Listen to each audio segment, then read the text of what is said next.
The Information Processing Approach by Chaya Neuberger. The information processing approach emphasizes that children manipulate information,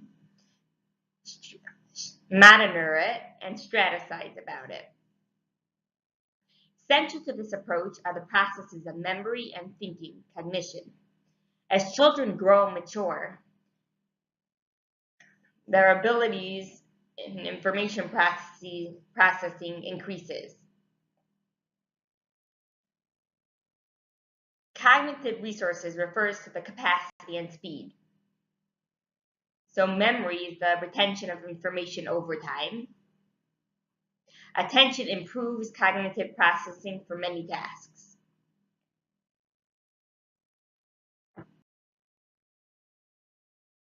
Now I want to discuss a little about memory. So memory has 3 stages: encoding, storage, and retrieval. There's 3 kinds of memory. There's sensory memory, short-term memory, and long-term memory. Sensory memory holds info for an instant. It's what you see. Short-term memory holds info for at least 30 seconds. And long-term memory holds information for a long duration of time, and it's divided into a few different categories. There's delegative memory and non-delegative memory. Delegative memory is explicit memory. You can remember explicit details of what went on. And non-declarative memory is procedural knowledge in the form of skills. It's basically you remember the skills you gained from the thing, but you can't remember the specific details. Then there is episodic and semantic. Semantic is general knowledge about the world, and episodic is retention of the info about when and where it happened. Avenues of memorization. Here's a few strategies. There's rehearsal, deep processing, elaboration, constructing images, organization, and chunking is putting things together. There's a few theories discussing memory. There's the network theory. It describes how information is organized and connected. There's schema theories that describes how when we see something, we create a schema about it. We build on those schemas. And there's a fuzzy trace theory, which is divided into verbatim memory, which is you remember precise details. And fuzzy trace is you remember the central idea. And then there's retrieval and forgetting. There's the interference theory about that. It says that we forget because of information that gets in the way of what we're trying to remember.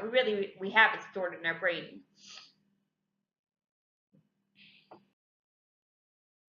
Expertise is we're detecting theories and meaningful patterns of organization.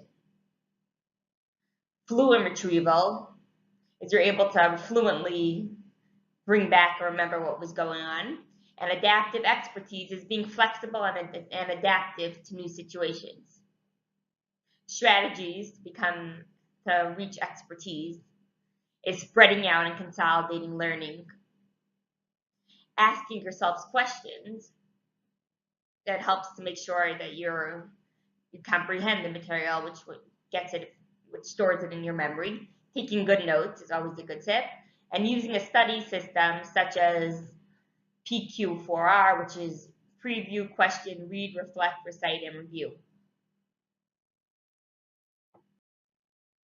Metacognition is monitoring and reflecting on one's current or recent thoughts.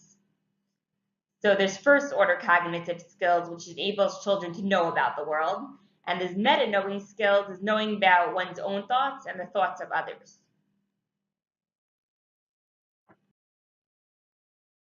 Developmental changes, the theory of mind, is the awareness of one's own mental process and the mental process of others. That's what the theory of mind is, which we said metacognition is also. Children's theory of mind changes as they develop through childhood.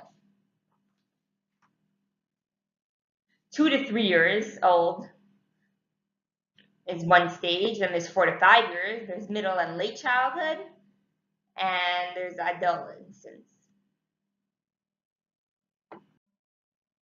Now we're going to discuss 2 to 3 years old. So children begin to understand perceptions. They understand that different people see different things.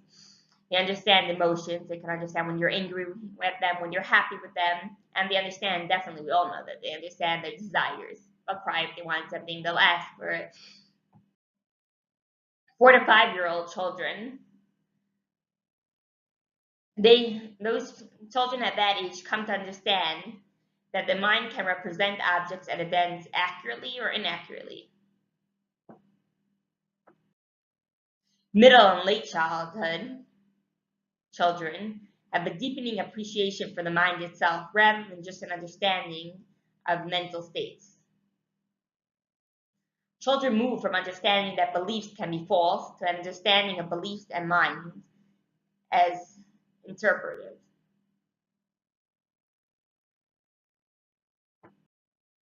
Adolescents have an increased capacity to monitor, manage cognitive resources effectively to meet the demands of a learning task.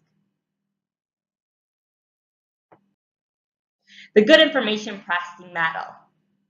So it stresses that competent cognition results from several interacting factors, including strategies, content, knowledge, motivation, and metacognition.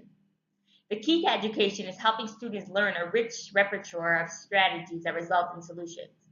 Not everything works for everything all the time.